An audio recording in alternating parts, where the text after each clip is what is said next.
His discovery of a fantastical universe was an important period for him. In a state of delirium, Roderick Farrell gathers young lost souls who will adhere to his satanic and gothic visions. It's clear that this identity enabled him to be somebody, which he wasn't in reality.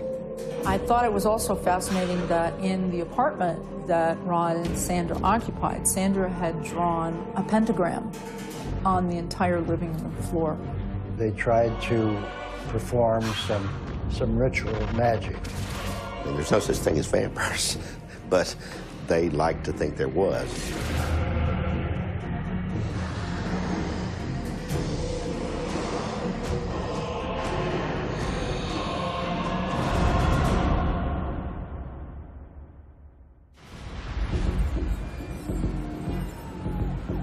On November 25th, 1996, Belinda North is working the night shift from 4 to midnight at the Regional Medical Emergency Service in Mount Dora, Florida.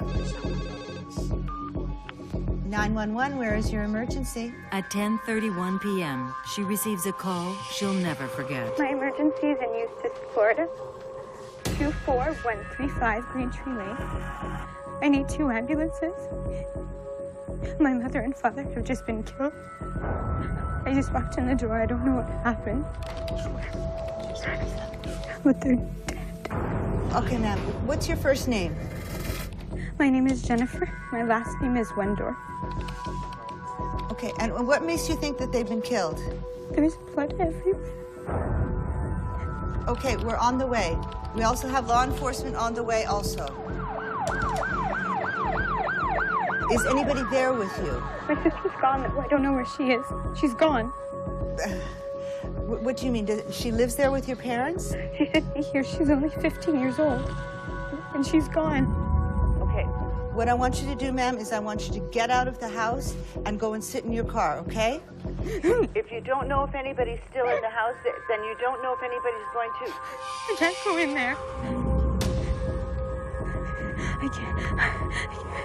I'm afraid to leave my room, to leave my sister's room. I want you to stay on the phone with me, okay? Okay.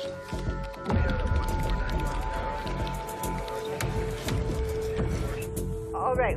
The ambulance is there, and they're just going to wait for law enforcement to go in, okay? That's our procedure. Okay. Can I go outside now? Well, no. I want you to wait until law enforcement goes in. Well, the ambulances are there, right? Yes, they're on scene.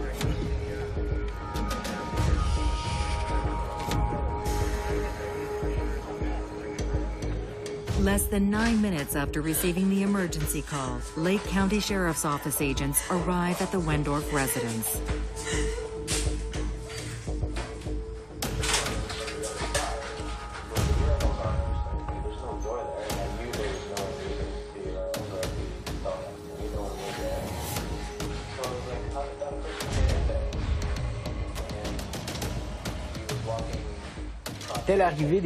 As soon as the police officers arrive, the crime scene helps them reconstruct the events of the tragedy. First of all, Richard Wendorf is still lying on the couch. His head is literally shattered. He's obviously been struck with a blunt object a number of times. The police are convinced that Richard Wendorf was murdered while dozing off on the couch. In fact, the television is still on. When they arrive in the kitchen, in fact, at the kitchen and hall entrance, they find Naomi Wendorf's body. She's lying with her face to the ground. She's wearing her bathrobe, and her hair is still wet. Police conclude that Mrs. Wendorf was getting out of the bath or shower and suddenly found herself face to face, no doubt, with her husband's assailant. She obviously tries to escape, but unfortunately, the individual or individuals overtook her and hastened to strike her, probably with the same blunt object that served to kill Richard Wendorf. Judging by their body temperature, the couple's death is recent. The police notice many shoe prints at the scene. They belong to 2 different types of souls, which make investigators conclude that the Wendorfs were probably killed by 2 individuals. While inspecting the crime scene, the police do not immediately rule out the idea of a botched burglary, despite many shady details. Inside, electronic devices such as TVs, VCRs, CD players were still in the house and would have surely interested a thief, a burglar. But Richard Wendorf's minivan is missing.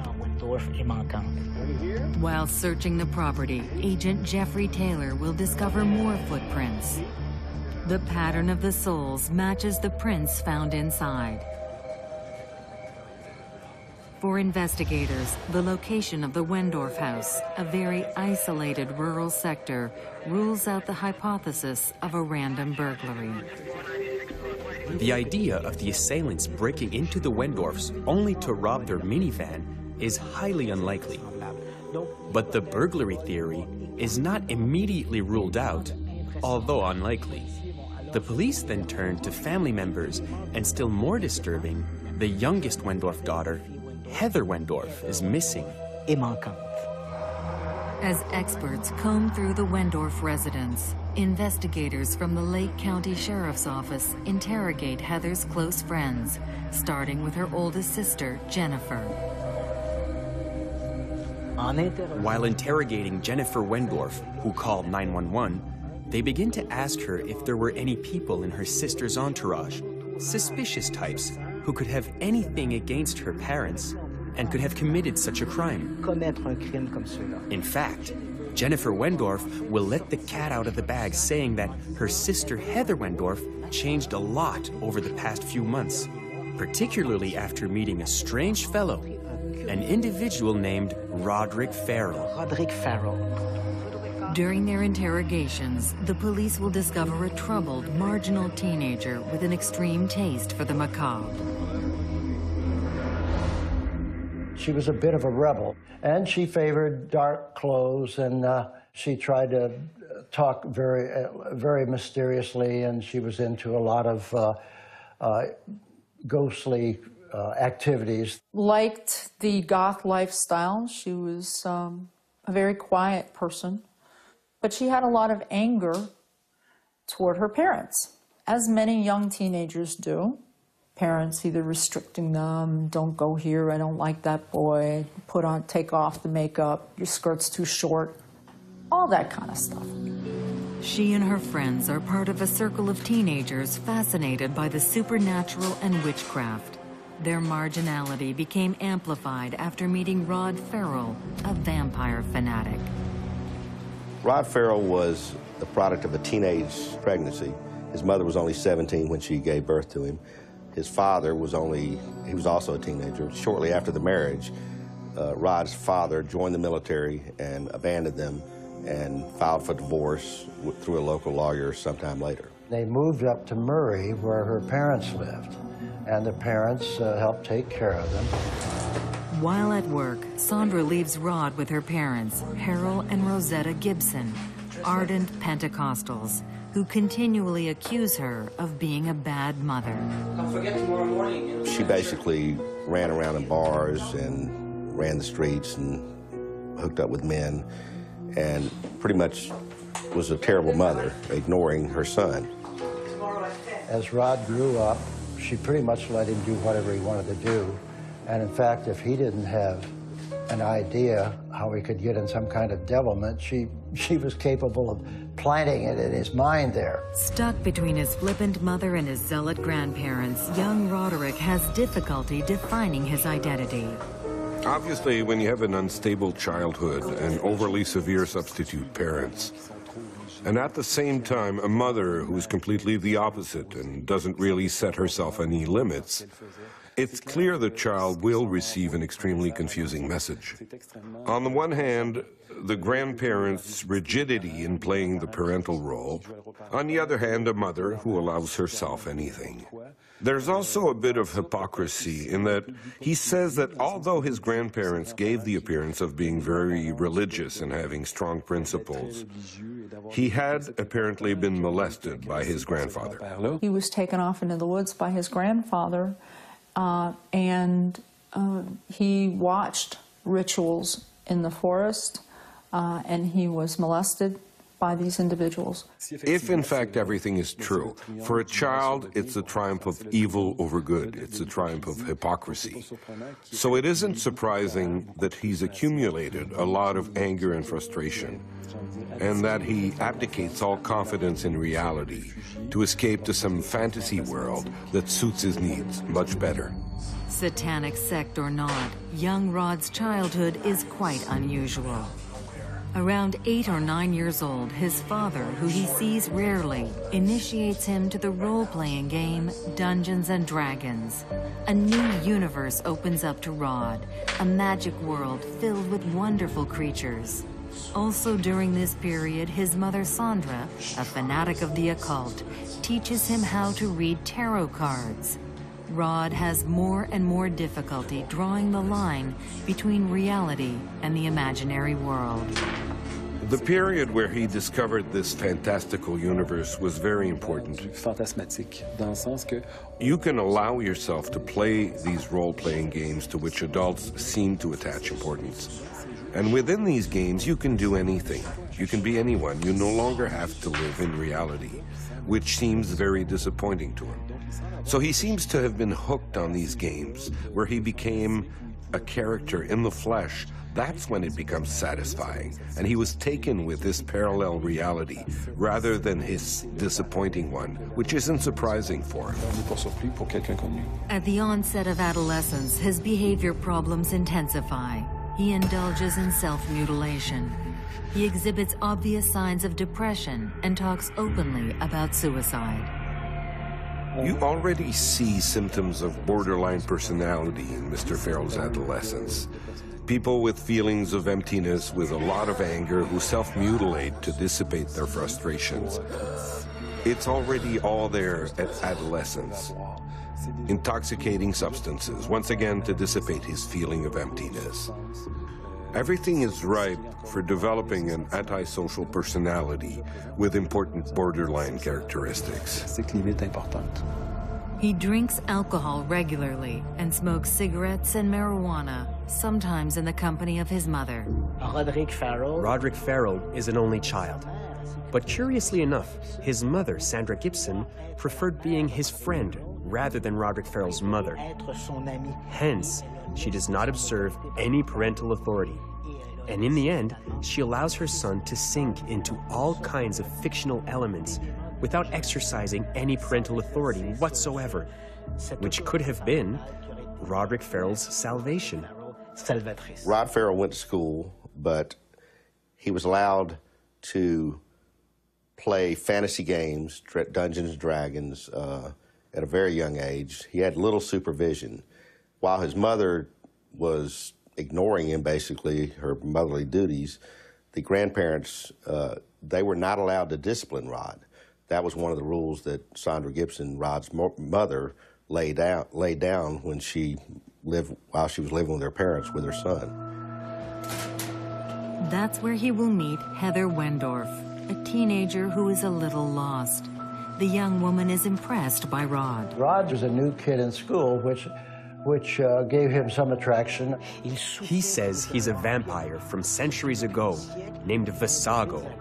I think Rod didn't like the person he was. He really wasn't happy with the identity as being an outsider, because he was an outsider, I think, his whole life.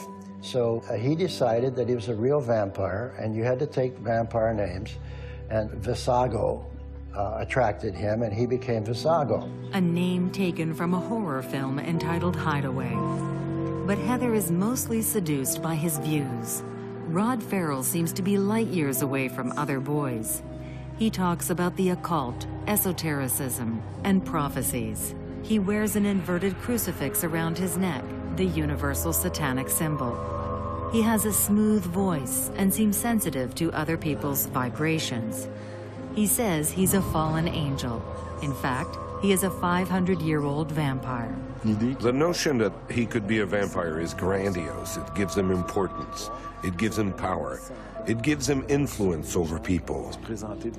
When he presents himself as a vampire, it also gives him influence over people who share the same beliefs, who have the same lifestyle. It's clear that his identity made him somebody. He became somebody, which he wasn't really in life. In fact, the Prince of Darkness has recruited him to build an infernal army of young Americans. In his delirium, Roderick Farrell will gather young lost souls around him who will adhere to his satanic and gothic vision.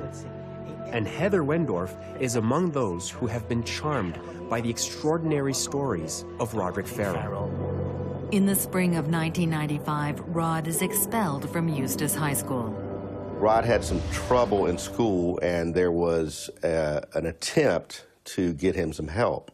The school counselor saw that he was having issues. He was skipping class. He ultimately was in a special program where he received more attention, but then he was expelled because he was not going to school. He spends his days in bed, his nights in the streets, and his favorite spot is the Greenwood Cemetery. In the fall of 1995, he and his mother moved back to Murray, Kentucky. Rod returns to Callaway County High School, where his rebellious attitude gets him into trouble once again. Between January and May 1996, 22 reprimands are noted in his school record, one for threatening to slit a teacher's throat. He will be expelled from school once again. During this crucial period of his life, the teenager is on a slippery slope.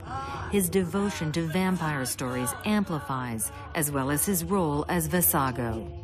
He was doing some pretty scary things. He got in some fights. He would walk around town trying to look ominous, and he did.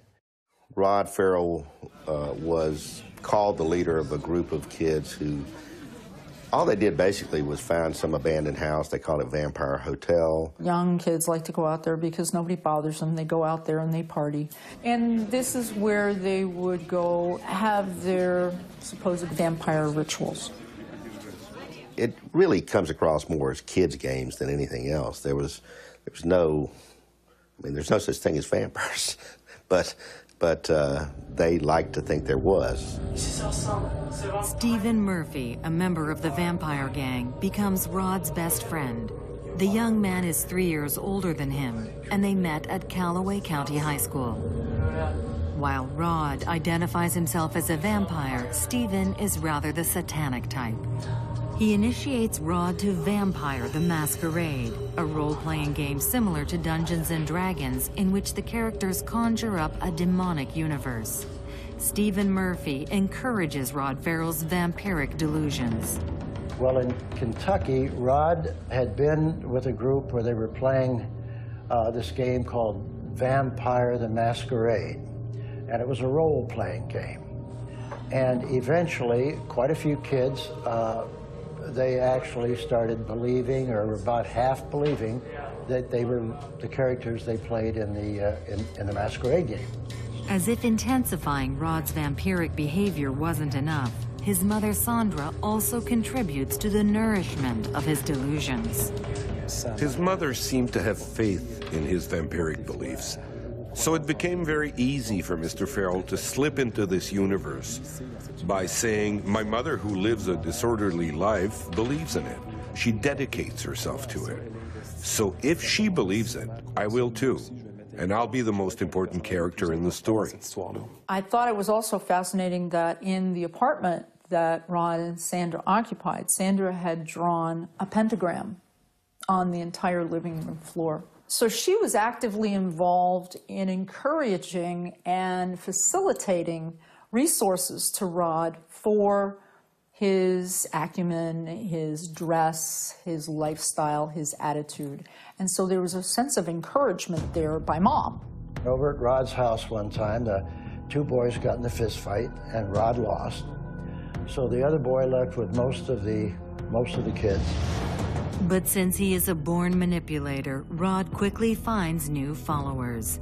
His new circle of friends soon include his girlfriend, Charity Kesey, Howard Scott Anderson, and Dana Cooper. Cooper was the oldest. She was a low-functioning adult who, for the most part, was a loner.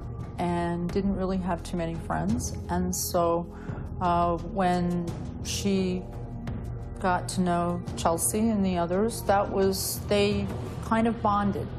Chelsea was very young, teenager, separated home, again, looking for some strength, some guidance, something to bond to, something to belong to. And the same thing with Anderson. Anderson came from an extremely poor home. Rod was kind of like the Peter Pan figure. He offered them hope in the sense that he had this fabulous imagination. Besides the trio, Rod keeps in touch with his friends in Florida, particularly Janine LeClaire, his ex at the time, and Heather Wendorf. Heather Wendorf was telephoning Rod Farrell while he was in Murray, Kentucky, and complaining about her parents abusing her. I don't think her parents had any clue that she was spending that much time on the phone, because they certainly weren't paying the bill. The bill was being paid up in Murray. At the end of October 1996, Rod and Scott are arrested in Murray for mutilating puppies in an animal shelter by breaking and entering. They tortured the puppies to death. They ripped off their legs and took some body parts with them. And supposedly they tried to perform some ritual magic with the body parts and everything. The teenagers are officially accused, but Rod doesn't take it seriously. Facing Sheriff Stan Scott, he brags about his inability to be harmed by the law, for he is immortal. The accused are released while awaiting their trial in juvenile court. So on one hand, it was merely a lifestyle that was fun and convenient, but then on the other hand, there were parts of it that took him into very detrimental areas. There was a removal of his respect for life when he was encouraged to show what he could do by killing the animals. After the kennel incident, Rod believes that the time has come to bow out. He tells Charity, who is carrying his child, that he wants to leave. He dreams of going to New Orleans, which he visited as a child. After all, isn't it the capital of voodoo, magic, zombies, and vampires? He also tells Charity about his strange, recurrent desire to kill someone. They decided that he would drive down and pick Heather up.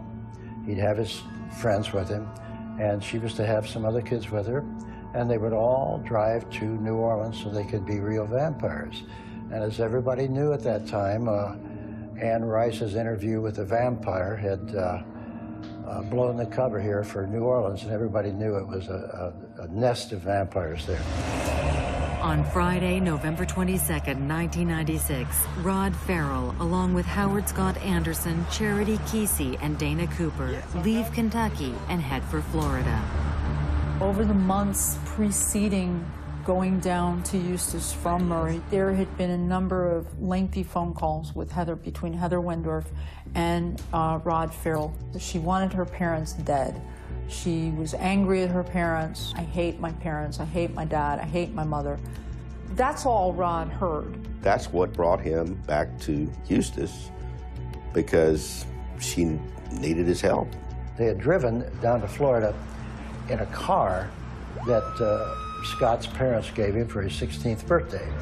Upon their arrival in Eustis, the gang visits Shannon Yohe, an acquaintance of Rod's. She is rather surprised to see how dramatically he has changed. That night, Rod asks her to call his ex, Janine LeClaire, with whom he has always kept in touch. He also knows that Heather Wendorf is probably with Janine. He talks with the two teenagers for a while and devises a few plans. After a few minutes, he and his gang leave Shannon's residence. Later, Rod meets Janine LeClaire in the woods near her home. He tells her that he and his gang are getting ready to hit the road for New Orleans, and how he would really like her to join them. He says a new life awaits us there. He specifies that he's made Heather the same proposition, and she has accepted to accompany them. Janine is reluctant, for with his long black hair and his pale complexion, Rod seems more disturbing than ever. Finally, Janine tells him that she will come to a decision in the next few hours. At noon the next day, Rod meets Heather Wendorf at the Greenwood Cemetery. They walk amongst the tombstones for quite a while, talking about vampires and demons. Behind a bunch of trees, they slice each other's arms and mutually lick their blood.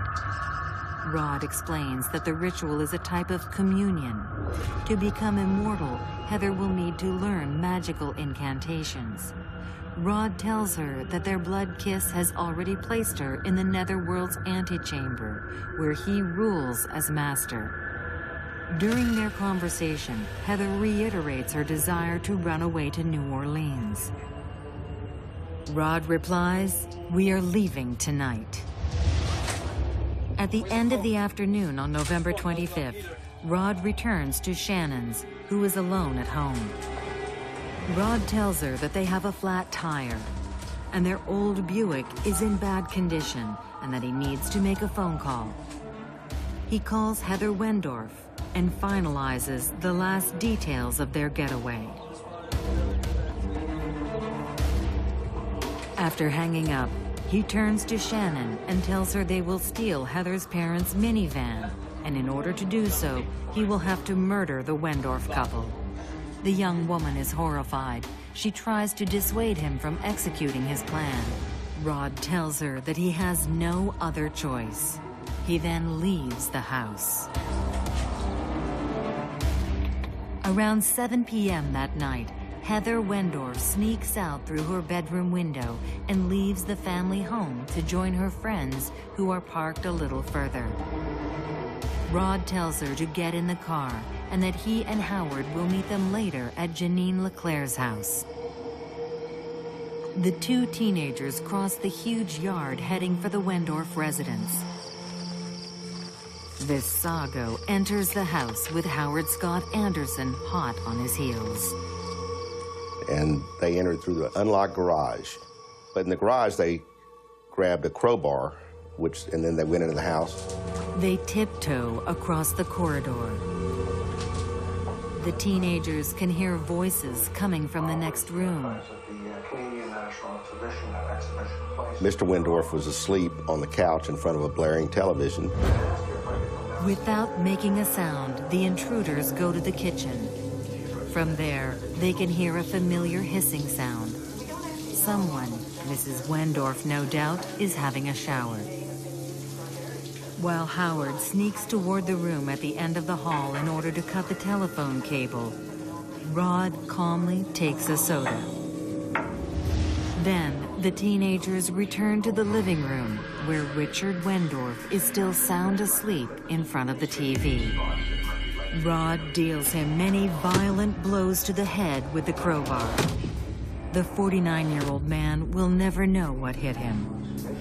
Once the massacre is complete, Rod lifts the body and searches through the pockets of his jeans, in which he finds a wallet with a Discovery credit card.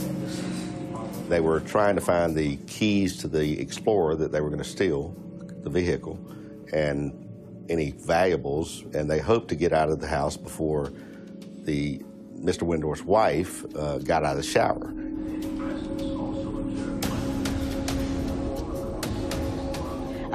After he murdered Mr. Wendorf, he went to the kitchen, where he found himself face to face with Mrs. Wendorf, who had a coffee in her hand.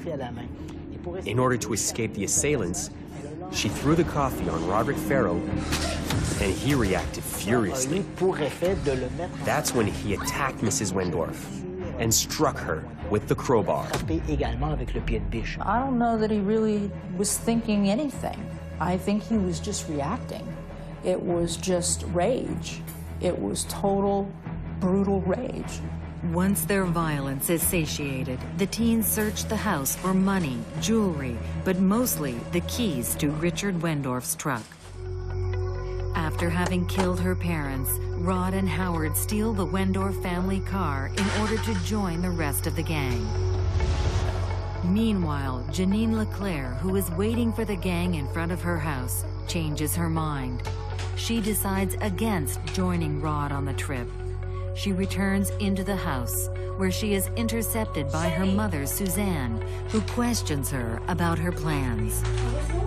Janine admits that she and Heather Wendorf had intended to run away to Louisiana with Rod Farrell and his gang of vampires. Suzanne Leclerc quickly calls the Wendorfs to tell them what's afoot, but no one answers. When they notice that Janine isn't at the rendezvous near her home, Dana, Charity, and Heather join Rod Farrell and Howard Scott Anderson at the intersection of routes 417 and 1792. When he sees that Janine Leclerc isn't with them, Rod is disappointed, but returning is out of the question.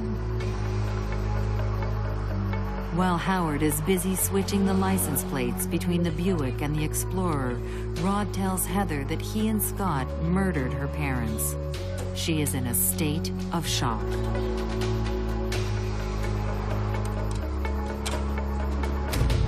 "35 kilometers away, Heather's sister Jennifer finds her murdered parents. She runs into her sister's room to call 911. A few hours after the Wendorf couple's murder, police from neighboring Seminole County find an abandoned vehicle on the side of the road. When they compare the license plate number, they will discover that the license plate number matches the Wendorf's minivan. So the police conclude that the car must no doubt belong to the assassins or fugitives who switched the plates in order to cover up their tracks. So the police will try to identify the car through its serial number in order to find its owner, a certain Howard Anderson. Howard Anderson lives in Kentucky at that point in time. They get in touch with Howard Anderson, and he tells them that the car doesn't belong to him. It belongs to his son, Howard Scott. Plus, Howard Scott is Roderick Farrell's close friend. So police officers began to piece together what happened. Scott and Farrell probably have left with Heather Wendorf. Hence, a wanted notice goes out. They're on the lookout for a minivan with a Kentucky license plate that corresponds to Howard Scott's car. On the night of November 27th, the Lake County Sheriff's Office in Florida officially issue an arrest warrant in the name of the 5 fugitives. In addition to the arrest warrant, investigators ask their Baton Rouge colleagues to pay special attention to all Ford Explorer vehicles. Rod and his crew drove from Eustis, eventually ending up in New Orleans, and they were out of money. They had stolen a credit card from the body of Mr. Wendorf, and they used it to buy gas on the way out to New Orleans. And they got to New Orleans, and after one night driving around, they decided that they really didn't want to stay there. So they drove up to the capital city, Baton Rouge, and they were running out of money. They were scared by that time. They really didn't know what to do or where to go. Charity Kesey, Rod's girlfriend from Murray, Kentucky, called her mother, who lived in South Dakota, hoping to get some money from her. Jody Remington, who works for the Sheriff's County Office, tells her daughter that she knows about everything, that she's been following the story on TV. As the teens have nowhere to go, Jody tells her to find a hotel. When they are at the hotel, she just has to have the manager call her to finalize the room rental by credit card. 30 minutes after the call, Jody receives a second phone call from her daughter. Charity and her friends are in the lobby of the Howard Johnson Plaza Hotel. The mother told her daughter, she said, well, look, let me talk to the desk, people on the desk. And she told them she's with the sheriff's office up in South Dakota, and said, here's my credit card number, said, give the kids a room, and if they want something to eat, get them something to eat, and take care of them during the night. And so then right away, after she hung up from the phone, she got on the phone again and called the sheriff in Murray. And then he contacted authorities in Baton Rouge. Eventually, Baton Rouge police will arrest 5 youths connected to the Wendorf couple's murder. Their escape lasted merely 3 days. At the Baton Rouge police station, Rod Farrell is authorized to see his girlfriend Charity Kesey in exchange for his testimony. When Farrell is arrested, he quickly assumes full responsibility of the crime. He confesses to the murder of the Wendorf couple. He recounts that once he entered the house, he saw Mr. Wendorf asleep on the couch. He decided to strike him with the crowbar that he found in the garage. At the moment he entered the house, he hadn't really thought about killing the couple. The plan was to steal their vehicle and some money. When he saw Mr. Wendorf lying on the couch, he suddenly had the urge to kill him just to see what it would feel like, to know what it felt like to kill someone. He accepts full responsibility of the crime and tries to exonerate his accomplices, in particular, Scott Anderson, who accompanied him in the house. 1 week later, the suspects will be extradited to Florida. When Roderick Farrell is arrested, he loves all the media attention. For example, when he gets out of the police car, he looks at the media reporters, makes faces, and poses for the cameras. In fact, his attitude slightly reminds us of Charles Manson when he was arrested. In fact, the media will draw a parallel between Roderick Farrell and Charles Manson, even though the evolution of each character is extremely different. This is an individual who needs validation and admiration. This need was so strong that it went beyond self-preservation. After all, we have someone who's committed a crime, who's wanted, and his need for admiration exceeds his primary need for protection. In my opinion, it shows just how narcissistic he was. On December 17, 1996, Roderick Justin Farrell, Charity Kesey, Howard Scott Anderson, and Dana Cooper are officially accused of the murder of the Wendorf couple. The accused will be judged separately, and for the 3 minors, Farrell, Kesey, and Anderson, judicial authorities decide that they will be tried as adults. As far as Heather Wendorf is concerned, the charges will be taken under advisement. It is imperative for prosecutor Brad King to determine if the teenager was aware of Rod Farrell's murderous plot. They were charged with what we call in Florida felony murder. That is where a crime is committed, a certain enumerated crime is committed, and a felony, that is a felony, and there's a death that results during the commission of that felony. That person can be charged with felony murder. So because these young people had engaged in the conversation in the friend's kitchen prior to going over there, the grand jury heard that information and as a result felt that they were part and parcel because they knew about it, they didn't stop it, and then they allowed everyone, they helped everyone leave and go to Louisiana. Rod Farrell was charged with first-degree murder, 2 counts of first-degree murder, as well as 1 count of armed burglary and 1 count of armed robbery for stealing the vehicle and the credit card. His co-defendant, Scott Anderson, was also charged identically with those same offenses. Dana Cooper, who was one of the girls who was along for the ride, basically, she was charged with the same thing. Ultimately, Dana Cooper was convicted of 3rd-degree murder, 2 counts, and being a principal to armed robbery and armed burglary. Charity Kesey was also charged with being a principal to armed robbery, armed burglary, and 2 counts of first-degree murder. She ultimately got convicted of 2 counts of 3rd-degree murder as well. In January 1997, in Ocala, Florida, Heather Wendorf states before a grand jury that she was not aware of Rod Farrell's plot of murder. Heather was held in prison for several weeks, and then they had a grand jury proceeding. and the grand jury refused to indict her, and all charges were tossed out. So she, except for the time she spent in jail waiting for the court processes to occur, she went home free. Heather will leave the tribunal as free as a bird. Her only crime was believing Vasago's lies. The two boys were tried separately. Scott took a plea bargain to escape the death penalty, and he got 2 consecutive life sentences with no parole. Rod Farrell pleaded guilty. He went to trial by himself, but pleaded guilty before a jury could be picked, and then they picked a jury to determine whether he would get the death penalty or life in prison. On February 27th, the judge sentences him to death by electric chair. Charity Kesey, who in the meantime has lost the baby, will be sentenced to 10 years in prison.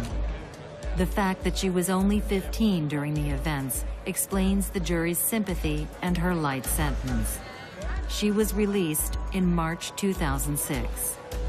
Dana Cooper, the only accused who was actually an adult at the time of the Wendorf murders, is sentenced to 17 years and 6 months in prison. She was released on parole in October 2011. Rod Farrell was sentenced to death.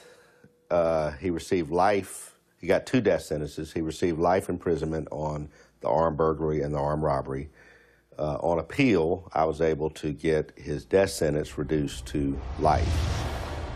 On November 17, 2000, Rod Farrell, the youngest murderer incarcerated on death row in Florida, has his death sentence commuted to life imprisonment without the possibility of parole. Rod Farrell was 16 at the time of the killing of the Wendorfs. At that time, the law in Florida was that he could be charged as an adult and sentenced to death. While his case was on appeal, the Supreme Court ruled that it's unconstitutional to put a juvenile to death, and so that's how his death penalty was set aside.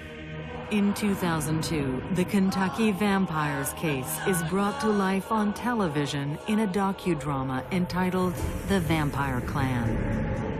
Rod Farrell, who dreamed of immortality, will have to be content with fleeting celebrity on the small screen.